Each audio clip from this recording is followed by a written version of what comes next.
6 massive factories that once churned out Australia's most iconic cars now sit silent, rusting away into oblivion. What most people don't realise is that these abandoned automotive graveyards are hiding environmental secrets that authorities don't want you to see. From toxic chemical pools under Holden's Elizabeth plant to the radioactive materials secretly stored at Ford Broadmeadows, these forgotten factories aren't just eyesores, they're environmental time bombs. By the end of this video, you'll understand why some locals call these places Australia's Chernobyl.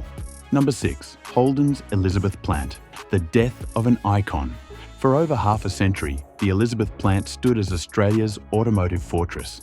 This massive complex churned out more than 10 million vehicles, from the iconic FJ Holden to the final VF Commodore that rolled off the line in 2017. When those factory doors closed for good, they locked in a toxic secret that's only now coming to light. Environmental experts who assessed the site found a chemical cocktail that would make any health inspector's clipboard tremble.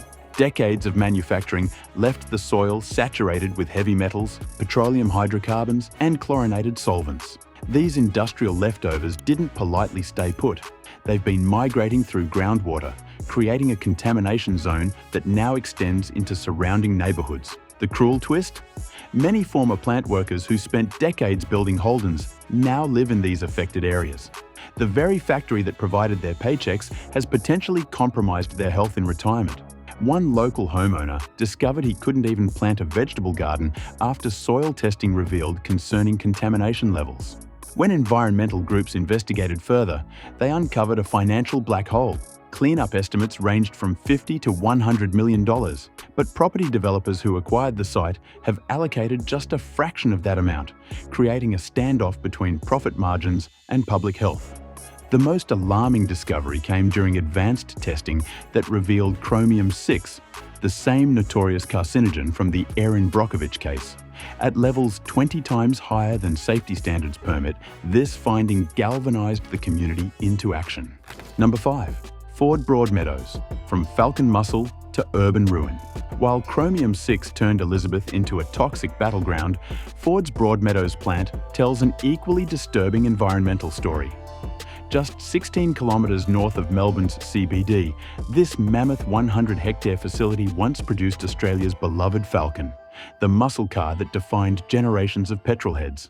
But since shutting down in 2016, it's become ground zero for something far more insidious. Environmental audits paint a grim picture. PFAS contamination at levels 300 times above acceptable limits. These forever chemicals earned their nickname because they simply don't break down naturally. Ever. The compounds that once helped fireproof car interiors and prevent corrosion now saturate the soil throughout the property. What makes this situation particularly alarming is how these toxins travel. Every Melbourne downpour washes more PFAS into Merlinston Creek, which winds through family neighbourhoods before emptying into Port Phillip Bay. The contamination doesn't stay contained within factory boundaries. It's actively spreading with each rainfall. For years after closure, inadequate security at the site allowed urban explorers and scrap metal hunters to wander freely through the facility.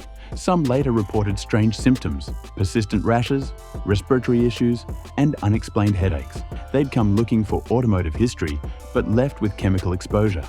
Unlike the Elizabeth plant's languishing cleanup, a remarkable community initiative has emerged at Broadmeadows. A coalition of environmental engineers partnered with former Ford employees to pioneer a phytoremediation project. They're strategically planting specific vegetation that naturally extracts PFAS compounds from soil. The carefully selected plants literally pull toxins through their root systems, nature's own cleanup crew. Number 4. Mitsubishi's Tonsley Park, a factory reborn. The Broadmeadows phytoremediation project shows promise, but just 12 kilometres south of Adelaide's CBD stands what was once an environmental nightmare. In 2008, when Mitsubishi shuttered its Tonsley Park facility, they left behind a 61-hectare toxic wasteland contaminated with asbestos, petroleum hydrocarbons, and heavy metals. Local residents feared the site would remain fenced off and abandoned for decades, a permanent monument to industrial pollution. What happened next revolutionised industrial remediation in Australia. Rather than follow the standard demolish and cart away approach, South Australian authorities took an unprecedented gamble. They kept the massive main assembly building's roof and structural skeleton intact, all 8 hectares of it, while selectively removing the contaminated sections below. We faced a choice between total demolition or selective preservation, explains Dr. Catherine Wells, who led the remediation team. The steel structure itself wasn't contaminated, and demolishing it would have created thousands of tons of additional waste. The retained roof created a controlled environment where specialized remediation could take place. Engineers pioneered a technique using Portland cement mixed with proprietary binding agents that chemically lock heavy metals in place, transforming toxic soil into stable building material that prevents leaching into groundwater. Perhaps most remarkable is what grows there now: Australia's first indoor urban forest. The massive roof structure creates a microclimate where carefully selected native species thrive in soil that sits atop capped contamination layers. This living laboratory demonstrates nature's resilience in previously hostile environments. Number 3. The Holden Proving Ground, a graveyard of forgotten prototypes. Behind the heavily guarded gates of Holden's Lang Lang facility lies an automotive graveyard that few have ever seen. For 63 years, this secretive proving ground was where Australia's iconic cars were pushed to their limits. But what they left behind in the soil tells a story that executives never wanted the public to discover. The 877-hectare property wasn't just about speed, it was where experimental technologies lived and died. The 44 kilometres of specialised test tracks saw decades of fuel spills, oil leaks, and tyre degradation deposit a toxic cocktail of zinc, lead, and carbon black compounds deep into the Victorian soil. What makes this environmental legacy particularly troubling is its proximity to ecologically sensitive areas. Parts of the proving ground directly overlap with protected wetlands that feed into Western Port Bay, a Ramsar-listed site critical for thousands of migratory birds. Tests by wildlife researchers found alarming levels of heavy metals in waterbirds, suggesting these automotive toxins are making their way up the food chain. Perhaps most disturbing was what ground-penetrating radar revealed beneath the surface: multiple automotive graveyards, where prototype vehicles and experimental components were deliberately buried rather than properly disposed of. These mechanical time capsules, many containing toxic fluids and experimental materials, slowly leach their secrets into the surrounding ecosystem. In an unexpected turn, Vietnamese automaker VinFast purchased the property in 2020 and initiated an environmental partnership with Monash University. Their comprehensive rehabilitation plan focuses on native vegetation restoration and wildlife corridor creation. The collaboration has already mapped contamination zones and begun implementing specialized remediation techniques targeted at heavy metal extraction. Number 2. Toyota Altona, the end without a bang. Environmental rehabilitation after the fact is one approach, but Toyota had something else entirely in mind when closing their Altona plant. While other manufacturers left environmental headaches behind, Toyota quietly implemented a closure strategy that was revolutionary not for its flashiness, but for its foresight. Toyota's Altona plant wasn't just the last major automotive factory to close in Australia, it was also the first to close properly.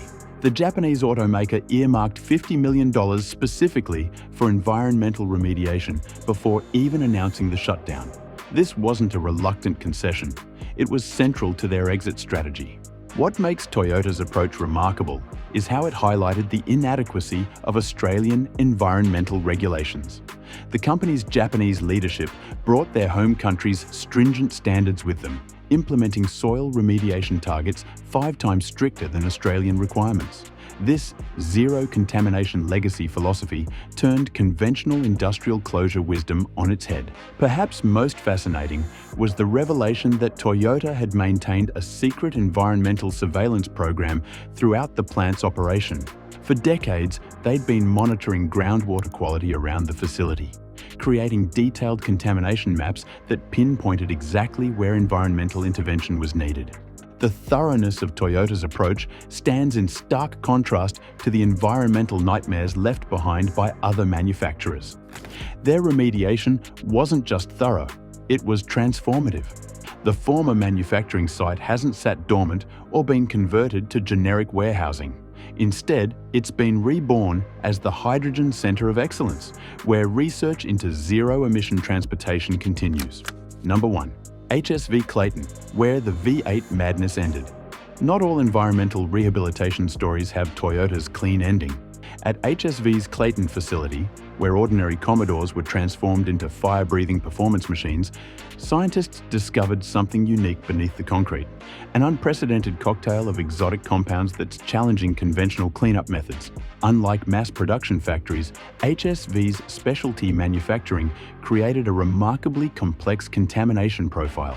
The facility utilized hundreds of specialized chemical compounds in small quantities for their limited production vehicles. We're talking rare earth metals from proprietary brake compounds, specialized adhesives for carbon fiber components, and experimental coatings that gave those muscle cars their distinctive finishes. What makes the Clayton site particularly challenging is its location in Melbourne's southeastern industrial corridor. The groundwater beneath HSV doesn't just contain their contaminants, it's part of a larger system where pollutants from dozens of facilities have mixed into complex chemical plumes that defy standard filtration techniques. Perhaps most concerning is what environmental scientists discovered about HSV's high-performance testing procedures. When those modified V8 monsters were put through their paces on site, they released microscopic particulate matter containing carbon fiber and other advanced composite materials. The long-term environmental impacts of these substances remain largely unknown, presenting a troubling scientific question mark. But from this chemical chaos has emerged innovation. A joint venture between RMIT University and several environmental engineering firms has transformed the former HSV site into what they call a contamination laboratory. Here, specialists are developing entirely new remediation techniques specifically designed for complex, multi-contaminant industrial zones. So that's the full story of Australia's automotive graveyards, environmental time bombs hidden in plain sight. What's striking is how these sites now represent a stark choice for our industrial future. Toyota's meticulous $50 million cleanup stands in sharp contrast to the toxic legacy at Elizabeth, where chromium-6 still threatens nearby homes. These abandoned factories aren't just monuments to a vanished industry, they're becoming unlikely centers for environmental innovation. From phytoremediation at Broadmeadows to Tonsley's remarkable transformation, communities are finding solutions where governments have failed. Next time you pass one of these silent giants, remember, their most important product might be the environmental lessons they're still teaching us.